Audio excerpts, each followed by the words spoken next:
로마서 12장 1절부터 몇 절까지요? 13절까지. 신약 성경 256조. 문학가 가운데 이제 오스카 와일드라는 아주 유명한 분이 있습니다. 그분이 쓴 우화적 단편이 하나 있는데, 이 이야기는 뭐냐면, 그러니까 예수께서 은혜를 베풀고 기적을 입혀줬어요. 그런 몇 종류의 사람들을 그 다음에 다시 만나게 되었다는 그런 사건 속에서 우화적으로 엮은 그런 내용입니다. 처음에는 한 주정꾼을 만났어요, 예수님께서. 그는 거의 폐인과 같이 된 젊은이였어요. 예수께서 왜 그런 생활을 하고 있느냐고, 옛날에 내가 은혜와 기적을 베풀어 주지 않았느냐고 물었더니 이 주정꾼이 이렇게 대답을 해요. 당신이 내가 절름발이었을 때 나를 일으켜 걷도록 만들어 주었지 않습니까? 그러나 걸어 다닌들 무엇을 먹고 살란 말이야. 그동안에 직업을 구해보았으니 하나도 만족함이 없고 사업을 해도 되는 게 하나도 없었어. 그러는 거예요. 그 다음에 예수는 한 여자가 창녀가 되어서 남자들 사이에서 막 이제 찝쩍거리는 일들을 경험하고 희롱받고 있는, 요즘으로 하는 성추행이 되겠죠? 그런 장면을 보게 돼요. 예수는 여자에게 말을 합니다. 아니 어째서 이런 생활로 되돌아왔소? 그랬더니 창녀가 이렇게 말을 합니다. 당신이 나를 창녀에서 건져내가지고 새 사람을 만들어준 것 같았었는데 창녀에서 발을 씻은들 무슨 행복이 있단 말이야. 나는 더 고독해서 살 수가 없었기 때문에 다시 창녀의 생활로 돌아갔습니다. 그 후에 예수는 한 불량자가 정신없이 이웃 있는 사람들을 막 매질을 하고 돌팔 매질을 하고 있는 장면에 부딪히게 돼요. 예수님께서 그에게 묻습니다. 여보 청년, 어째서 이런 생활로 다시 돌아왔단 말이에요. 불량자가 예수님에게 이렇게 눈을 부릅뜨면서 얘기를 합니다. 나는 당신의 눈을 뜨게 해준 소경이었어. 그래, 눈을 뜨고 무엇을 보라는 거예요? 보이는 것이 모두 신경을 돋고 귀찮고 짜증나고 화나는 세상이 아닙니까? 결국 나는 하프리도 하고 마구 치고받고 하는 생활이 나에게 주어진 길이라고 생각했어요. 그런 것이에요. 여러분, 이 단편이 주는 내용은 무엇입니까? 우리에게 지금 적용해야 될 일은 무엇입니까? 은혜를 받은 자로서 은혜를 갚지 못하는 인간상을 여기서 우리가 볼 수 있다는 거예요. 인간이 하나님으로부터 받은 그 은혜라는 것은, 그 사랑이라는 것은 아주 거대한 것이에요. 바다를 먹물로 삼고 땅에 있는 모든 갈대를 꺾어서 그 사랑과 그 은혜를 기록해도 기록할 수 없을 만큼 엄청난 사건이었지만, 이 창녀에게서 또는 소경이 되어서 말이죠, 절름발이가 되어서 하나님의 큰 은혜와 기적을 체험했음에도 불구하고 그 사랑과 그 은혜를 잊어버리고 사는, 갚지 못하고 사는 그런 모습을 우리가 볼 수가 있는 거죠. 여러분, 많은 사람들이 감사를 잊어버리고 살아요.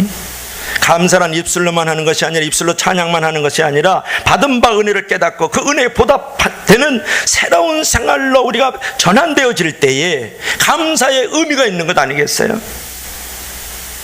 은혜의 의미가 있지 않겠느냐, 그런 말을 여러분이 드리고 싶은 것이죠. 오늘은 주님으로부터 은혜 받은 자로서, 우리가 구원받은 자로서 어떻게 살아야 될 것인가에 대해서 오늘 생각해 보려고 하는 것이죠. 로마서는 크게 두 가지 부분으로 나눌 수 있어요. 로마서는 1장부터 시작해서 11장까지는 교리편이에요. 교리편. 12장부터 16장까지는 이 교리에 대한 실천편이에요. 실천편이다. 그러니까 1장부터 11장에는 그 은혜의 교리를 통해서 우리가 은혜를 입은 자가 되었다 그러면, 12장부터 16장까지는 은혜를 갚아가는 빚진 자로서의 삶을 어떻게 살아가야 될 것인가를 잘 말씀하고 있는 건데요. 오늘 본문의 1절을 보십시오. 1절에 뭐라고 말씀하고 있습니까? 1절 첫 번째 단어가 뭡니까? 그러므로. 그러므로. 여러분, 그러므로라는 단어가 매우 중요한 거예요. 믿음으로 값없이 구원을 받았으니까, 나의 어떤 행위라든지 나의 업적이라든지 나의 어떤 지식으로 말미암아 내가 구원받고 영생을 얻고 하나님의 자녀가 되고 그런 것이 아니고, 내 죄값으로 말미암아서 예수 그리스도께서 친히 십자가에서 저주와 형벌과 지옥의 대가를 지불함으로 말미암아서 내가 값없이 구원을 받았다. 그분이 값을 지불해 줬기 때문에 이제는, 그런 말이야, 그러므로 이제는 믿는 사람답게 살아야 한다라는 말로 지금 전환을 시키고 있는 이 단어를 여러분이 생각해 볼 필요가 있어요. 율법주의자들은 행위가 있어야 구원을 받는다고 생각하잖아요. 성도는 믿음으로 구원을 받는 것이죠. 이제 믿는 사람들이 믿음으로 구원을 받았으니까 믿음 구원 받은 다음에는 어떻게 살아야 될 것인가 그 행동을 우리 가운데 가르쳐주고 있는 거죠. 야고보 사도가 말하기를 행함이 없는 믿음은 돌아가신 믿음이라 그랬죠. 예수 믿는다고 아무렇게나 적당주의로 편리주의로 살아가면 안 되는 것이에요. 우리는 믿는 사람으로서 어떻게 살아야 될까요? 수많은 믿음의 행위들이 있지만 오늘 본문에서 사도 바울이 하나님을 기쁘시게 하는 하나님의 뜻이 무엇인지를 위한 삶을 위해서 우리가 말씀을 하고 있는데, 첫째로 따라할까요? 몸으로 산제물이 되라, 산제사가 되라. 자, 1절 말씀 우리 한번 읽어봐요. 큰 목소리, 아주 중요한 기절이죠. 오늘 이 시대에 가장 중요한 말씀이에요. 시작. 그러므로 형제들아, 내가 하나님의 모든 자비하심으로 너희를 권하노니 너희 몸을 하나님이 기뻐하시는 거룩한 산 제사로 드리라. 이는 너희가 드릴 영적 예배니라. 이런 말이에요. 이 말은 하나님이 기뻐하시는 일과 이웃을 사랑하는 일에 자기 몸을 들여 헌신하라, 그런 말이에요. 아주 중요한 말입니다. 헌신하라. 여기서 산 제물이 되라 그랬죠. 너희 몸을 드려. 몸을 드린다는 것은 삶 전체를 드리라, 그런 말이에요. 산 제물이 되라는 것은 너희 모든 소유권을 하나님께 올려드리고 그분을 인정하라, 그런 말이에요.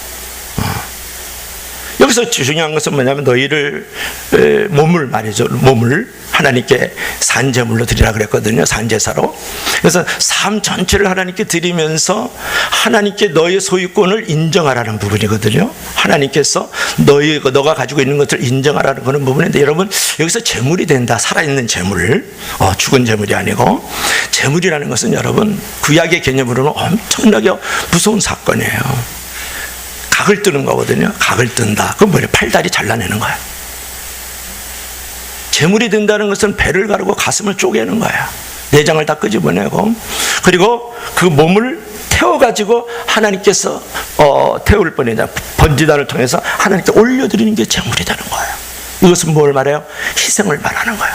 고통을 말하는 거예요. 그러므로 이제 값없이 구원받았으니까 값 있는 존재로서의 고통과 아픔을 감수하면서 하나님 앞에 값을 지불하는 헌신자가 되어져라, 그런 거예요. 너희 모든 소유가 하나님의 것을 정말 인정하라, 그런 말이에요. 삶 전체로 하나님께 너가 나아가기를 원한다, 그런 것이죠. 대표적인 사람이 누구냐 그러면 우리가 마리아가 있잖아요. 마리아가 주님을 위해서 이제 지금 잔치가 벌어지고 있는데, 이제 예수님과 그 동네 유지들이 다 모여서 바리새인들, 서기관 이런 사람들이 모여서 식사를 하고 있는데, 한 여인이요, 머리가 아주 그냥 긴 머리를 쫙 휘날리면서, 여성의 면류관은 머리거든요. 참 머리를 이렇게 예쁘게 가꾸는 사람들은 부지런한 사람이고, 머리를 보면 맨날 그냥 번개탄 맞으면서 이렇게 다니는 사람은 게으른 사람이에요. 네, 그런 사람도 불쌍히 여기시기를 바랍니다. 할렐루야. 그래가지고 머리를 휘날리면서 따오는데, 평생 동안 모아놨던 그 재산으로 값진 향유를 사가지고 있었는데, 그걸 예수님의 머리에 붓잖아요. 머리를 붓고, 그러고 나서 탁 예수님의 그 발을, 머리를 탁 틀어가지고 예수님의 발을 씻는데, 기름으로도 씻고 향유로도 씻고, 그 다음에 자기 눈물로도 발을 씻어요.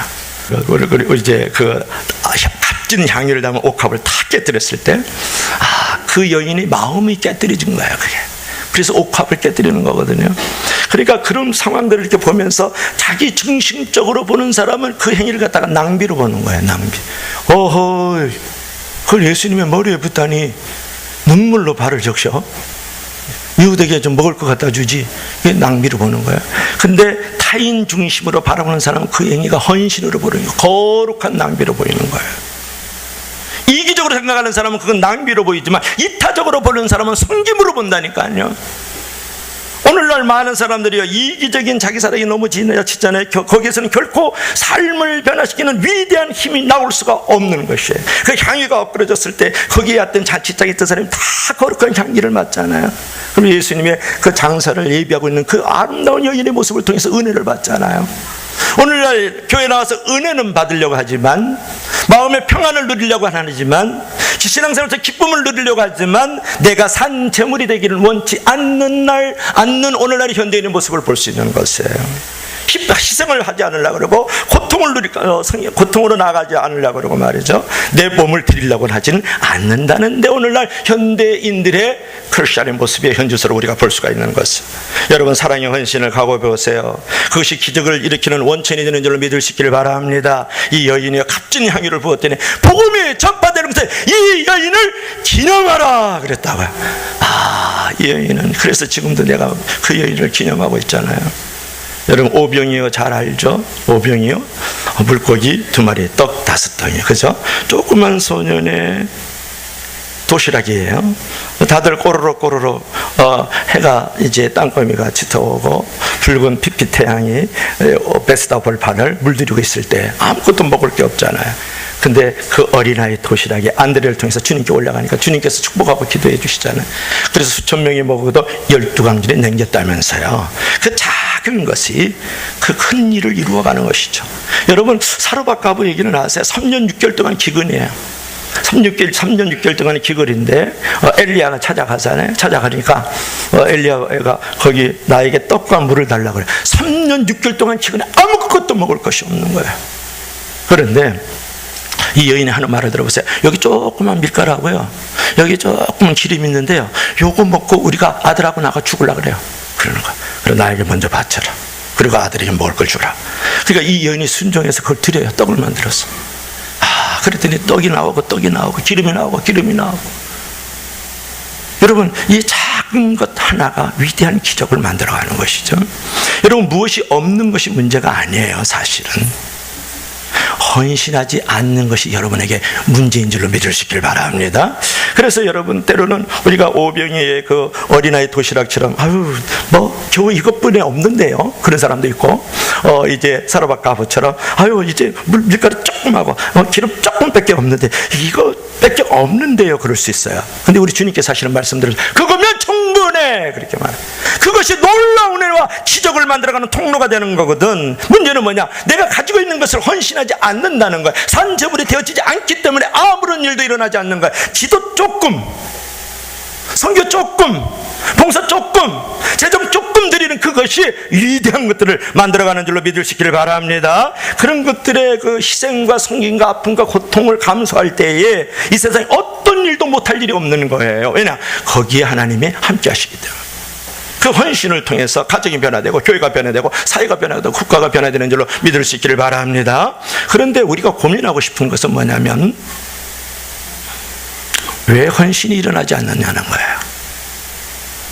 그것은 마음의 변화와 개혁이 일어나지 않아서 그래요. 내가 왜 헌신이 안 되지? 왜 하루에 1분 이상 15분 이상 기도 한 번 못할까? 내가 왜 성경 한 장 못 읽지? 내가 1년이 됐는데 10년 했는데 전도 한 명 왜 못하지? 내가 이렇게 5년 10년 됐는데 종교적 행위는 있음에도 불구하고 형식적인 예배는 많이 드리고 있는데 왜 내가 교회 와서 빗자루 한 번 못 들지? 내가 가지고 있는 그래도 돈이 있는데 뭐 한 달에 한 번 11조 예배, 그건 의무적인 거지만 한 발자국 더 나아가서 내가 한 번 더 새벽기도 예배를 나오고 말이지, 단돈 10,000원이라도 11조를 떠나서 예를 들면 의무금을 떠나서 내가 뭔가 자발적으로 하나님 앞에 헌신하는 돈 10,000원이 왜 없지? 그것은 여러분들이 헌신을 할 수 있는 마음의 개혁과 마음의 변화가 일어나지 않아서 그래요.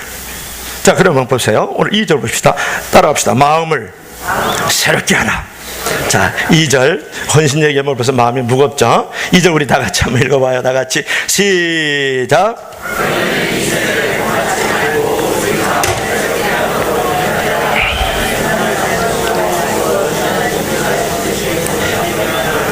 아멘. 너희는 이 세대를 본받지 말고 오직 마음을 새롭게 함으로 변화를 받아 하나님의 선하시고 기뻐하시고 온전한 뜻이 무엇인지를 분별하도록 하라. 그렇게 2절에 말씀하고 있어요. 우리는 세상과 다른 사람을 살아야 되지 않아요? 그것을 위해서 무엇보다도 중요한 것이 마음을 새롭게 하는 거예요. 오늘 뭐 법적의 개혁을 한다 그러고 뭐 복지 개혁을 한다 그러고 뭐 교육 개혁을 한다 그런 얘기 많이 하지만 어느 사회에다 개혁은 꼭 필요합니다. 그렇죠. 그러나 개혁보다도 더 시급한 것은 뭐냐면 우리의 마음이 새로워지는 것이 중요하죠. 이 화석처럼 굳어지는 사고를 가지고 전통적이고 제도권에 어떤 묶여있는 어떤 그런 사고를 가지고는 우리가 새 역사의 주체가 될 수가 없는 것이거든요. 개혁이 일어나지 않는다는 거예요. 개혁은 어디서부터? 계심으로부터. 개혁이라는 것은 뭐냐면 고칠 게 가죽혁이잖아요. 그러니까 가죽을 고친다 그런 말이에요. 껍데기를 고친다 그러면 소용없는 거죠. 내가 옷을 아무리 잘 입어도 멋있는 사람이 될 수 있는 건 아니에요. 내 마음이 멋있어야 내가 멋있는 사람이지. 믿으시면 다 같이 아멘. 그러니까 우리가 개혁이라는 것은 개심이 일어나야 된다는 거죠. 마음의 변화가 일어나지 않는 한 진정한 개혁은 없다. 그러니까 마음을 먼저 고쳐야 된다는 거예요. 오늘 사도 바울이 우리에게 주는 교훈은 뭡니까? 마음을 고치시오. 그런 거예요. 왜 헌신이 일어나지 않아요? 마음을 고치지 않기 때문에. 마음의 변화가 없었어. 왜 개혁이 안 일어납니까? 마음을 고치지 않아서, 마음을 개조하지 않아서 그러는 것이죠. 오늘 성경은 말씀하기를 이 세대를 본받지 말고 마음을 새롭게 하라 그랬단 말이에요. 여러분, 바울은요, 많은 예수 믿는 사람을 잡아다가 죽이기도 하고 살해하기도 했던 박해자였는데 순교자가 됐다고요. 그 다음에 여러분, 어거스틴은요, 탕자예요. 사생애까지 났는데 그 이름도 나와 있잖아요. 근데 나중에 성자가 돼요. 우리나라에서는 깡패라 그러면 김익두입니다. 김익두 깡패가 주의적이 되거든요. 자, 다 어떻게 됐냐면 마음을 새롭게 함으로 그렇게 변화가 일어났다 그런 말이죠. 여러분들이 어떤 상황이든 지금 변화가 일어나고 있다는 것을 알아야 돼요. 이 세상 속에서의 그 찌어짜는 틀 안에서의 내가 만들어지고 있는 변화를 갖고 있느냐, 아니면 하나님이 내 마음에 들어오셔서 그분의 어떤 말씀과 그분의 어떤 성령의 도우심 속에서 하늘의 변화를 가지고 있느냐, 둘 중 안에 하나예요. 여러분이 세상 속에서의 변화를 가지고 있든지 아니면 하늘의 변화를 가지고 있든지 이 변화 속에 여러분이 살아가고 있다고요. 여러분 어느 부분으로 여러분 살아가고 있습니까? 쥐어짜는 환경에서 그 틀에 맞춰 살려고 그냥 노예처럼 세상의 변화에 내가 갇혀서 묶여서 쫓겨가면서 살아가고 있는 그런 변화의 삶을 갖고 있는 것인지, 하나님을 내 마음에 두고 그분의 은혜와 진리가 내 안에 들어와서 성령께서 내 안에 들어오셔가지고 내가 하늘의 변화를 가지고 있는지, 즉 하나님이 내 안에 들어와서 내 마음을 개조시키고 있는 변화가 일어나고 있는지를 묻고 있는 것이에요. 여러분 어느 변화를 선택하고 있습니까? 어떤 변화에 대해서 생각하고 안고 있다 그러면 여러분 세속적 변화를 갖고 있다 그런 말이에요. 세속적 변화를 나도 모르게 가지고 세상의 어떤 오피니언, 여러분들이 여러분의 주인공이 되고 있는 거예요. 여러분을 만들어가고 있다고요. 우리는 무엇으로 마음을 새롭게 할 수 있겠어요? 어떻게 마음을 변화시킬 수 있겠어요? 어거스틴이 탕자가 성자가 되는 것처럼, 김익두 깡패가 주의종이 되는 것처럼 말이에요. 사도 바울이 박해자가 순교자가 되는 것처럼 무엇으로 변화시킬 수 있겠어요? 기도와 말씀과 성령만이 우리를 변화시키는 줄 믿으시길 바랍니다. 예수 그리스도께서 내 안에 들어오시지 않는 한 어떠한 개심도 일어나지 않고 어떠한 진정한 하늘의 변화는 일어나지 않는 것이에요. 날마다 JTBC 신문 봅니까? 날마다 여러분이 조선일보 또는 뭐 동아일보, 한겨레 신문을 봅니까? 그것으로서는 여러분이 진정한 개심이 일어나지 않고 있다는 것을 알아야 돼요. 안소니 멜로 박사가 이렇게 말을 했어요. 내가 청년 시절에는 세계를 변화시키게 해달라고 하나님께 기도드렸다. 중년이 되어서는 내 이웃을 변화시키게 해달라고 기도를 드렸다. 70세가 된 오늘은 나는 오직 하나님이여 나를 변화시켜 주옵소서라고 기도하고 있다. 우리는 너무 정치 문제에 너무 관심이 많아요. 세상과 사회 속의 문제에 너무 민감해요. 그러나 그 모든 것들을 때로는 하나님께 전적으로 맡기길 주의 이름으로 축원합니다. 전적으로 맡겨야 돼요. 내가 할 일이 무엇인가? 내가 할 일이 무엇이에요? 누구든지 그리스도 안에 있으면 생활 방식과 생각과 마음이 예수님의 성품으로 변화되어야 되거든요. 그러나 우리는 신앙생활을 하면서도 변화를 거부하는 기독교인들을 너무 많이 보게 되는 것이에요. 변화되지 않는 기독교는 세상에 존재할 이유가 없는 거죠. 변화를 거부하는 성도들은 세상에 존재할 이유가 없는 거죠. 왜? 빛을 잃어버렸기 때문에, 소금의 맛을 잊어버렸기 때문에. 우리 기독인으로서, 교회로서 변화를 일으키지 않고 있다 그러면 당신의 존재의 의미는 없는 것이에요. 그 직분에 영향력을 줍니까? 거룩에 영향력을 주는 것이에요. 종교생활에 영향력을 줍니까? No. 신앙생활에 영향력을 주는 것이에요. 믿으시면 다 같이 아멘. 여러분 기독교인들은 세상을 위해서 기도한다. 누가 한 말 맞춰보세요. 기독교인들은 세상의 변화를 위해서 기도합니다. 세상의 변화, 인류의 변화를 위해서 기도하고 있는 사람들이 많은 것 같습니다. 그러나 자신의 변화를 위해서 기도하는 사람은 별로 없는 것 같습니다. 톨스토이가 러시아의 기독교의 무력함을 바라보면서 한 말이 있어요. 나 자신의 변화를 위한 기도가 진정한 변화의 출발점이고 원동력인 줄로 믿을 수 있기를 바랍니다. 우리는 먼저 나 자신을 변화시켜 달라고 해야 우리 교회가 변화되고 우리 가정이 변화되고 이 사회가 변화되고 이 나라가 변화가 되는 것이죠. 내가 변화해 이웃이 변화되고 세상이 변화가 일어나는 줄로 믿을 수 있기를 바랍니다. 변함 없는 인생은 고인물과 같아서 그것은 악취가 풍기는 거예요. 오늘날 교회가 왜 악취가 풍깁니까? 변화를 거부해서 그래요. 오늘 그 성도 옆에 가면, 그 집사 옆에 가면 왜 악취가 납니까? 변화를 거부해서 그런 것이죠. 기도는 영혼을 정화시키는 묘약이에요. 말씀은 영혼을 거룩하게 만드는 양약인 줄로 믿을 수 있길 바랍니다. 성령은 우리를 거룩과 순결함을 이끌어가는 능력인 줄로 믿을 수 있길 바랍니다. 그래서 나부터 변화돼야 돼요. 나부터. 그래서 기도와 말씀과 성령 안에서 나의 신앙생활의 묶음이 일어나가지고 나를 계속해서 만들어 가야만 진정한 하나님의 선하시고 기뻐하시고 온전한 뜻이 무엇인지를 분별할 수 있는 사람이 되는 거예요. 내가 바뀔 때에 내 안경이 내 눈이 바뀌는 거예요. 아무리 좋은 안경 끼고 아무리 좋은 눈을 가지고 있다 할지라도 내 마음이 바뀌지 않으면 그 눈은 나쁜 눈이에요. 그 안경은 더러운 안경입니다. 그런 말이에요. 전달이 되면 다 같이 아멘 하세요. 그러면 우리가 마음의 변화, 마음의 어떤 은혜를 받은 성도는 이제 무엇을 해야 될까가 중요하잖아요.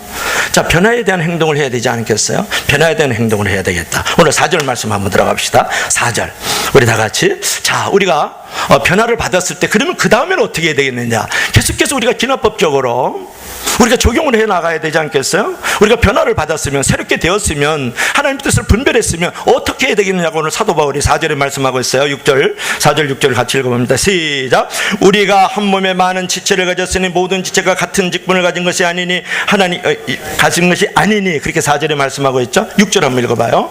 6절 다 같이 시작. 우리에게 주신 은혜대로 받은 은사가 각각 다르니 혹 예언이면 믿음의 분수대로 아멘. 여기서 하나님께서 우리가 은혜를 주셨는데 은사가 있다라는 거, 한마디로 은사와 재능이 다 있다라는 거예요. 그것이 있다라는 말이고, 4절에서는 뭐냐 그러면은 우리가 한 지체인데 우리의 모든 직분이 또 서로 다르게 가지고 있다, 그런 말이에요. 여기서 우리가 생각해 보고 싶은 것은 뭐냐 그러면 우리에게 주신 모든 것은 다 하나님이 주신 것이단 말이에요. 그렇죠. 하나님이 은사를 각 사람에게 적절하게 부어주셨다고요. 자, 야고보 사도는 말씀하기를 1장 17절 말씀을 보면 가장 좋은 은사와 온전한 선물이 다 위로부터 빛들의 아버지께로부터 우리에게 내려왔다, 그렇게 말씀을 하고 있어요. 그러니까 우리의 생명, 우리의 공기, 우리의 하늘, 우리가 숨쉴 수 있는 것, 내가 살아가는 사람들도 다 누가 준 거야? 하나님께서 기프트, 선물을 주신 거야. 기프트에다 S를 붙이면 은사가 되거든요. 기프트가 되는 거거든요. 발음이 잘 맞나 몰라. 저는 하여튼 영어는 잘 하는 척은 하니까. 그러니까 여러분, 기프트는 선물인데 그것들이 선물들이 많이 있는 게 은사란 말이에요. 은사가 선물이에요. 그러니까 이 세상에 은사 없는 사람 한 사람도 없죠. 모든 사람은 자신이 가지고 있는 현재의 은사로 얼마든지 하나님께 영광을 돌릴 수 있다, 그런 것을. 그러니까 여러분에게 주신 은사가 있고 재능이 있거든요. 그죠? 여러분에게 주어진 직분들이 있잖아요. 그것도 하나님이 주신 것이기 때문에 그것을 가지고 하나님께 영광을 돌려야 되는 거예요. 그 직분을 감당해야 된다, 그런 말이거든요. 그러니까 여러분들이 하시는 말씀이 나에게 헌신할 것이 없다, 이렇게 말하면 안 돼요. 헌신할 것이 없다. 내가 가지고 있는 것 하나님께 영광을 돌려야 되지 않겠어요? 너희는 값으로 산 것이 되었으니 너희 몸으로 하나님께 영광을 돌려라. 그것이 고린도서 6장 20절의 말씀이잖아요. 자, 그럼 시험에 또 나눌까요? 그러면서 은사를 많이 주었거든요. 그런데 나는 못하겠다, 나는 아무것도 없다, 난 할 수 없다, 이런 것이 오늘날 크리스천들의 현주소란 말이에요. 어떤 젊은 아가씨가 목사님에게 찾아왔어요. 나는 도저히 내 자신을 주님께 온전히 드리지 못합니다. 내 가지고 있는 은사나 재능을 드리지 못해요. 그저가 이렇게 말을 해요. 그러면서 이어서 계속 말합니다. 혹시 우리 주님께서 나를 비참하게 하게 될, 나를 버리게 될 선교지에다가 보낼까 두렵거든요. 그렇게 얘기를 해요. 그러니까 그때 목사님이 대답을 하죠. 이 얘기를 한번 들어봐 주실래요? 그래요. 어느 춥고 눈 오는 날, 어느 춥고 눈 오는 날, 요즘 같은 날씨네요. 아침에 한 마리 작은 새가 반쯤 얼어붙은 채 당신의 창문을 쪼고 있습니다. 똑똑똑똑똑똑똑 반쯤 얼어붙어가지고 죽을 지경에서 창문을 쪼고 있어요. 이 무력한 어린 새가 당신에게 붙들려 자기를 먹여주도록 또 자신을 완전히 당신의 통제에 맡겨버린다고 상상을 해보십시오. 이럴 때 당신은 그 새를 어떻게 하겠습니까? 한 마리 그 작은 무기력하고 얼어붙은 새를 당신의 손 안에 움켜잡아가지고 눌러서 죽여버리겠습니까? 아니면 피난처와 따뜻한 먹이와 보호를 돌봄으로 그를 베풀어 주겠습니까? 그러자 그 아가씨 두 눈이 그 목사님의 말을 듣고 빛이 반짝 귀가 열려져서 선교지로 나아갔다, 그런 말이에요. 여러분, 그런 거예요. 주님은 연약하고 보잘것없지만 꺼져가는 등불과 같고 상한 갈대와 같은 존재지만 주님께 아무것도 없어요, 할 수 없어요, 못해요 라고 말하지 말고 내가 가지고 있는 이것으로 당신께 나아갑니다는 고백을 하면 주께서 우리를 보살펴 주시고 따뜻함으로 함께 하시고 입을 것 먹을 것 주시고 마실 것도 허락하시고 우리의 피난처가 되시는 능력의 주 하나님으로 함께 하시는 줄 믿을 수 있기를 바랍니다. 이것이 믿음이잖아요. 이것이 신앙 고백이죠. 무엇을 믿고 있는 거예요? 무엇이 여러분의 신앙의 고백입니까? 나의 예수, 나의 왕, 나의 생명, 나의 전체시여, 나는 다시 한번 내 전 세계를 당신께 드리나이다. 리빙스턴. 자저선을 한번 읽어보시죠. 리빙스턴. 최근에 한번 다시 읽었는데요, 여러분 마음이 되게 흔들리고 막 복잡하고 갈등이 많으면 위인전을 읽든지 자서전을 읽어야 돼요. 크리스찬의 자서전들. 그러면 우리가 이렇게 헌신을 하는데요, 보십시오. 5절을 한번 보세요. 5절 한번 읽어봐요. 다 같이 시작. 이와 같이 우리 많은 사람이 그리스도 안에서 한 몸이 되어 서로 지체가 되었느니라. 여기서 아주 중요한 말이 있어요. 이와 같이 우리 많은 성도들이 그리스도 예수 안에서 한 몸이 되어 서로 지체가 되었느냐. 그리스도 예수 안에서 한 몸이 되었다. 그럼 우리가 가지고 있는 은사라든지 우리가 재능, 또 우리 하나님이 주신 이 직분을 무엇을 위해서 써야 될 목적이 분명히 나와 있죠. 그리스도 예수 안에서 한 몸이 되어, 이것이 그리스도 예수 안에서 한 몸, 이것이 교회를 말하는 거예요. 그리스도 예수 안에서 한 몸. 요새 성전이란 말 쓰자 말자 막 이런 말 하는데 너무 이렇게 복잡하게 생각할 거 없어요. 그리스도 예수 안에서 한 몸이라는 건 뭐예요? 그리스도 예수의 몸이 뭐예요? 교회지. 그러니까 예수 그리스도께서 교회를 통하여 몸을 입고 와 계시는 거예요. 그분은 머리시고 우리는 지체들이니까요. 왜 하나님께서 각 사람에게 다른 은사를 주시고 다른 재능을 주시고 다른 직분을 주셨습니까? 그것은 다른 게 아니에요. 교회를 세우라는 목적을 가지고 있는 것이죠. 그래서 로마서 12장 6절부터 8절에 보면 애언, 성경, 가르침, 권면, 위로, 구제, 다스림, 궁율, 의 은사가 나오잖아요. 에베소 4장 11절 12절에 뭐가 나오는 자를 그가 혹은 사도로 혹은 선지로 혹은 보험 전하는 자로 혹은 목사와 교사로 주셨으니 이는 성도를 온전케 하며 봉사의 일을 하며 그리스도의 몸을 세우려 함이니라. 오늘 1절에서 뭐라 그랬어요? 너희의 몸을 산제물로 드리라 그랬어요. 무엇을 위해서 드리는 거예요? 주님의 몸을 세우기 위해서. 몸이 나왔잖아요. 몸이 몸을 세워가는 거예요. 요즘에 여러분 어떻습니까? 헌신의 반대말이 뭔지 아세요? 김준우 집사님, 헌신의 반대말이 뭔지 아세요? 보신이에요. 보신. 내가 만든 거야. 보신. 요즘에 보신주의가 너무 많잖아요. 요새 작가들, 예술인들, 정치인들, 교육자들, 종교인들 그냥 총망라해가지고 보신주의 있다면, 여러분 헌신은 뭐냐면 몸을 들여서 몸을 세워가는 것이에요. 그런데 보신은 뭐냐? 몸을 챙겨서 자기를 살찌게 하는 것이라고. 오늘 작가들이요, 오늘 예술을 무대에 올리는 사람들이요, 또 사람을 가르치는 사람들이요, 나라를 섬겨야 될 사람들이요, 상식과 법을 지켜야 될 그 검사 판사들이요, 장난 아니잖아요. 그렇죠. 우리보다 더 추악하고 더럽고 냄새나고 음란하고 거짓되고 불의하잖아요. 성폭력, 성추행, 성폭행, 너무 도배가 돼 있어요. 그런데 저는 너무 좋다고 그래요. 여러분, 썩어지는 환부는요, 도려내야만 건강해야 되는 거거든요. 저는 이때를 진지하게 맞아들여야 된다고 생각해요. 너무 좋은 지금 시대를 가고 있다고 생각을 해요. 그냥 그런 것들이 이제 드러나니까 좋은 세상이 오는 것이죠. 믿으시면 나가자 하면 그게 이제 미투의 붐이잖아요. 미투의 붐이다. 그래서 몸을 드리는 것은 박애주의자고 은혜주의자들이라면, 이런 보신주의자들은요, 감각주의자들하고요, 육체주의자들이거든요. 그래서 여러분들께서 정말 그걸 알아야 될 것은, 너희 몸은 너희가 하나님께로부터 받은 바 너희 가운데 계신 성령의 전인 줄 알지 못하느냐? 너희는 값으로 산 것이 되었으니 그런즉 너희 몸으로 하나님께 영광을 돌려라. 그것이 고린도서 6장 19절부터 20절에 나오는 말씀. 내 안에 내가 사는 게 아니에요. 그리스도께서 사신다. 내 안에 내가 사는 게 아니고 성령께서 사신다. 내 안에 내가 사는 것이 하나님이 사신단 말이에요. 내 안은 이제 내 것이 아니에요. 예수 그리스도의 핏값으로 말미암아서 하나님이 나를 사신 바 되었다고요. 내가 받아야 될 저주, 형벌, 지옥을 친히 값을 지불해 주시고 다시 하나님의 것으로 다시 사주셨어요. 그래서 리제너레이션이잖아요. 다시 거듭나게 만들어버려요. 리뉴얼, 새롭게 만들어버렸다고요. 다시 새롭게. 그런데 그래서 리폼 리모델링 그런 말을 하잖아요. 다시 만들어졌다고요. 우리가. 그렇다 그러면 이제는 이 몸을 가지고 보신주의로 살아가면 되겠습니까? 이제는 헌신주의로 살아가야 되지 않겠어요? 이 몸이 내게 아닌데. 그래서 특별히 무엇을 위해서 살라고요? 교회의 몸을 세워가기 위해서. 그리스도의 몸인 교회를 잘 세우기 위해서 하나님께서 다른 직분을 주시고 다른 은사를 주시고 다른 재능을 주셨다고요. 이걸 기부해야 되지 않겠어요? 그 말에는 모든 사람이 교회를 세우는 일에 쓰임을 받아야 한다는 의미가 있는 것이에요. 이제 성도들은 수동적 자세에서 능동적 자세를 가져야 됩니다. 하나님이 원하시는 교회를 만들려면 성도들도 열심히 사역해야 됩니다. 그래서 성도들은 목회자에게 일을 미루면 안 되는 것이죠.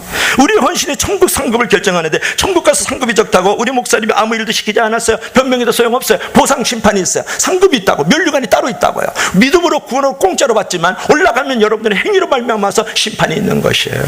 여러분, 교회에서 하는 일은 의무가 아니라 특권인 거예요. 특권. 이 특권을 여러분 빼앗기지 않길 주 이름으로 축원합니다. 여러분, 예배를 드리는 건요 의무예요. 새벽 기도를 나오는 게 특권이고 그게 헌신이에요. 금요기도에 한 번 더 나오는 거, 청소를 한 번 나오는 거. 여러분, 11조하는 건 의무예요. 그건 헌신이라 그러면 의무고 책임인 거예요. 11조하는 거 예를 들면 그리고 의무고 책임이란 말. 그런데 그 외에 내가 성교비를 낸다든지 뭐 전도비를 낸다든지 밥 한 번 산다든지 이런 게 헌신이라고요. 한 발자국 더 나가는 게 헌신이라고요. 헌신을 신고 뛰어보자 펄쩍. 날마다 세심만 신지 말고 헌신이 돼야 되지 않겠어요? 그래서 여러분들께서 알아야 될 것은 뭐냐면 첫 번째 종교개혁은 뭐냐면 성직자들에게서 있는 그 성경책을 평생에 돌려준 게 첫 번째 종교개혁이에요. 마틴 루터. 요즘의 개혁은 뭐냐면 성직자들이 가지고 있던 사역을 평신도에게 돌려줘야 돼요. 목사고 전도사고 다 하는 거지 뭐 그거 우리끼리 하는 그 직무유기예요. 그런 게 어디 있어요? 여러분들도 다 성직자라면서요. 만인제사 성설. 그건 주장하면서 왜 목사님처럼 기도는 안 해? 전도는 왜 안 해? 봉사는 왜 안 해?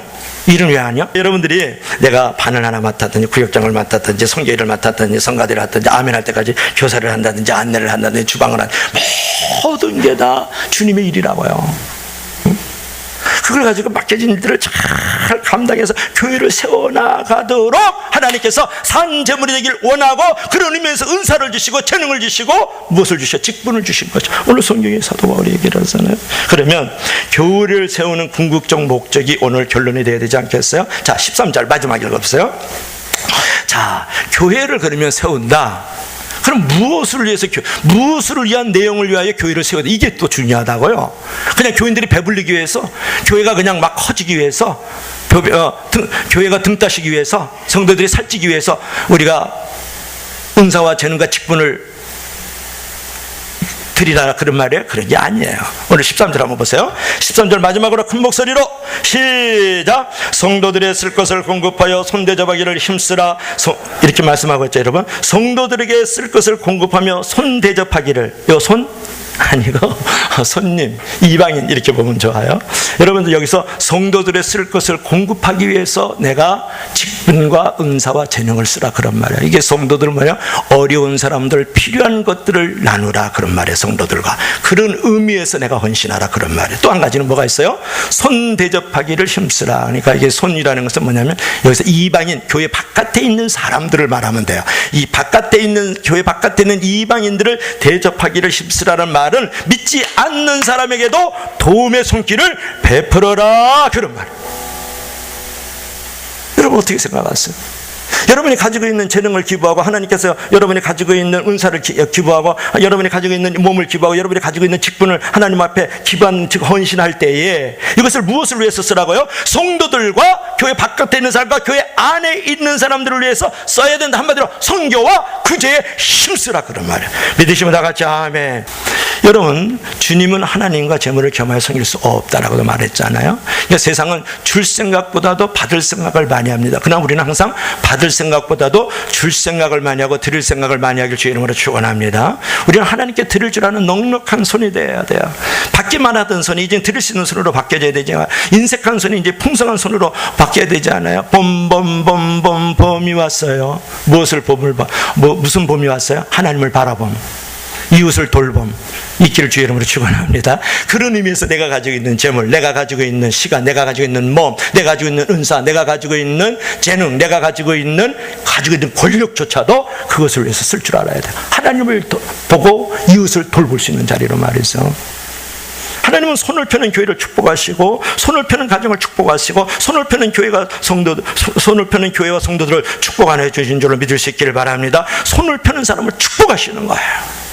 주라, 그 이대로 누르고 넘치도록 안겨주리라. 잘해오죠. 주는 자가 복이 있도다 하지만, 여러분 정작 그런 자리에 들어가서 적용을 하려고 그러면, 그것을 내가 삶의 행위로 나타나려고 그러면, 실천하려고 그러면, 산재물이 되려고 그러면 막상 멈칫하는 것이죠. 오늘날 많은 사람들이 교회 다니면서 왜 축복과 형통을 받지 못하느냐,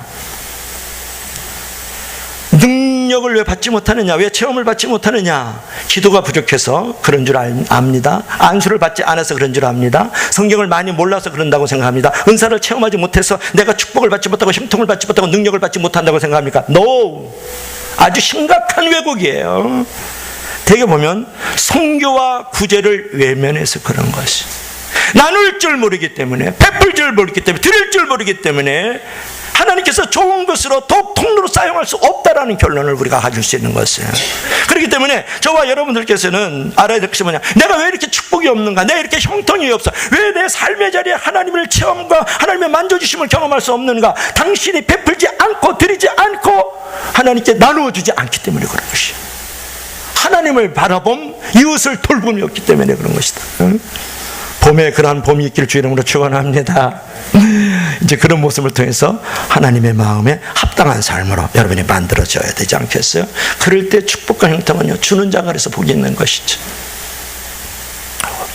그럼 오늘 예화를 하나 하고 마치도록 하죠. 스타드라는 사람이 있었는데요, 이 스타드라는 사람이 있었는데, 이 사람이 영국 사람이에요. 근데 이제 크리켓이라는 것은 뭐냐 그러면, 우리를 야구랑 비슷해요. 야구랑 비슷한데 그 야구를 해서 그 영국에서 금메달까지 따고 그랬던 사람이에요. 근데 그 사람이 자진해서 중국의 선교사로 나가요. 중국 선교사로 이제 나갔는데, 거기서 병들어서 다시 불편한 몸을 이끌고 영국으로 다시 돌아와요. 이제 중국으로 돌아오지 않습니까? 그러다가 좀 회복된 다음에 어디로 나가냐 그러면 이제 아프리카 선교사로 다시 나가요. 스타트라는 사람이. 그래서 스타트라는 사람이 나가니까 많은 사람이 염려를 하잖아요. 그대요, 지금 학교에서도 우등생이고 금메달을 딸 정도 운동도 잘하고, 그런데 중국으로 선교사를 나갔다가 다시 아프리카로 선교사를 나가다니, 당신은 참 우둔한 자고 어리석은 자고 바보틱한 자예요. 그렇게 얘기를 했어요. 그랬더니 그때 이 스타트라는 사람의 얘기를 들어보세요. 우리 주 예수 그리스도께서 나를 위하여 십자가에 달려 죽으셨습니다.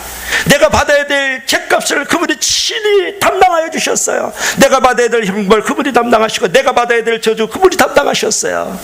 내가 무엇을 드리들 주님께서 베풀어 주신 그 희생을 내가 갚을 수 있겠습니까?